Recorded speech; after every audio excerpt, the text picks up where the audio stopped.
It's time Fred-BRICKS-burg got another mock. Today we'll be using 2 base plates to build a vineyard. I actually built this right before Brick Rodeo, and you probably got a glimpse of it if you watched that video. But I went ahead and took it apart just so I could rebuild it for you in this video. First I'll use some tan 2x plates to mark the rows of all the growing grapes. There are 8 rows in total, and a few of the ones up front are a little shorter. This will allow for a windmill on the right, and the main building on the left. In case you didn't know, the Texas Hill Country is the second largest viticultural area in the US, and Fredericksburg is right in the epicenter with over 60 vineyards and wineries. While popularity has definitely increased over the last few decades, Fredericksburg's wine production dates back to the first German settlers. Let's go ahead and lay down the tiling inside the building. I'm using those ingot tiles in dark orange and tan to resemble a terracotta tiled floor, along with some strategic tiles and jumpers. I don't know what those early winery buildings looked like, so I'll just have to take some inspiration from some current ones. The walls are mostly smooth, but I incorporated sections of stone poking through with masonry bricks and some round plates, along with a few medium nougat highlights. Inside I added a couple of shelves to display various wines to buy. And I'll add a simple tasting counter in front of that. Next I'll make a rack to hold a wine barrel, which will rest on these panel pieces. 2 of the half barrel pieces are attached with some purple bricks inside, along with the tap on the front. It rests nicely on the panels, but it does roll around a little. Then I'll add 3 smaller barrels that can also be used as tasting tables. The last couple of walls have the same styling, and use that new double door frame piece in medium nougat. For the roofs I went with a terracotta design. I just layered some plates underneath and used a lot of those 1x1 slopes for the tiles, although I'm definitely not taking all of those off and redoing them just for this video. I mostly used medium nougat, but I threw in a few dark red and reddish brown ones to mix it up. I actually think it turned out great, and I'm really pleased with them. The back goes on first, and then this tower section goes on top. I really like the tower in that inspiration pic, so I added one here with the canopy and a ladder going down to the first floor.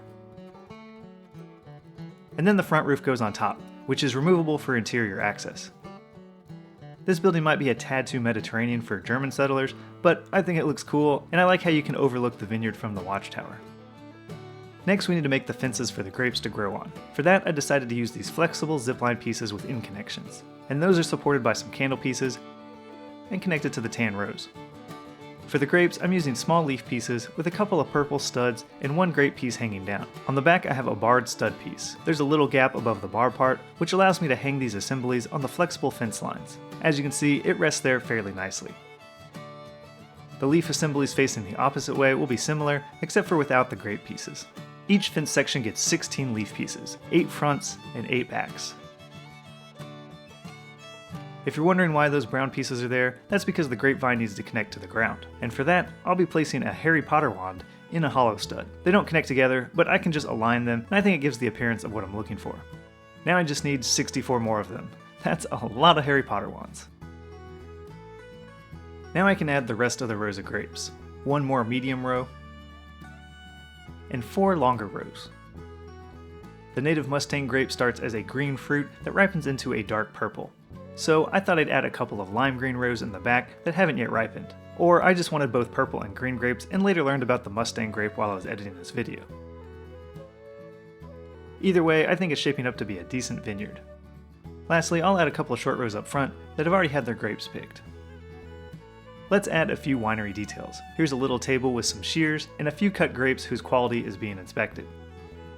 A little crate with more grapes, and a pitchfork. We're going to need a wine press. However, since this is the early 1900s, I decided to build a small hand press. There's a gear down inside, along with some loose grapes.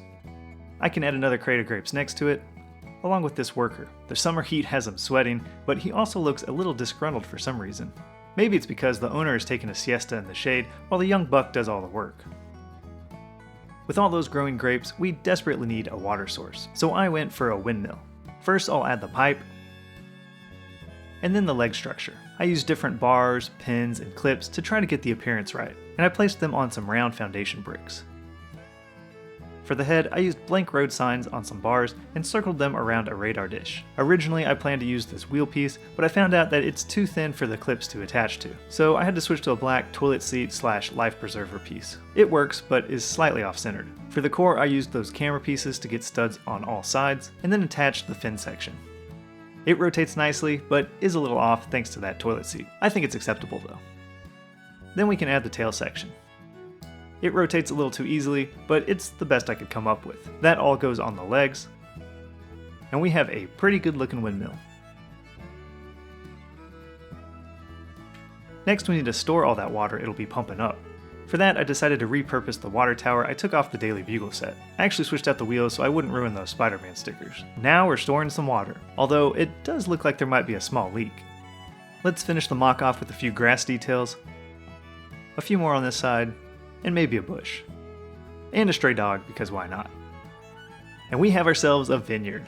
I'm pretty happy with how it turned out, and I'm glad I took the time to take it apart and rebuild it for y'all. I really like how the winery building turned out, even if it might be a little out of theme for the time frame. The technique I came up for hanging the grapes on the fence wires worked great, and I think it made for a fairly convincing vineyard. Overall, I guess the vineyard's quite flat, especially for the hill country, but maybe in the future when I'm landscaping the town, I can add some terrain. But I think those flexible fences should work well on hills. Lastly, I think the windmill, albeit fragile, turned out great. The rest of the town is still packed away from the convention, but let me know your thoughts on the vineyard in the comments. And I'll see you next time when we'll be putting Fred-BRICKS-burg back together.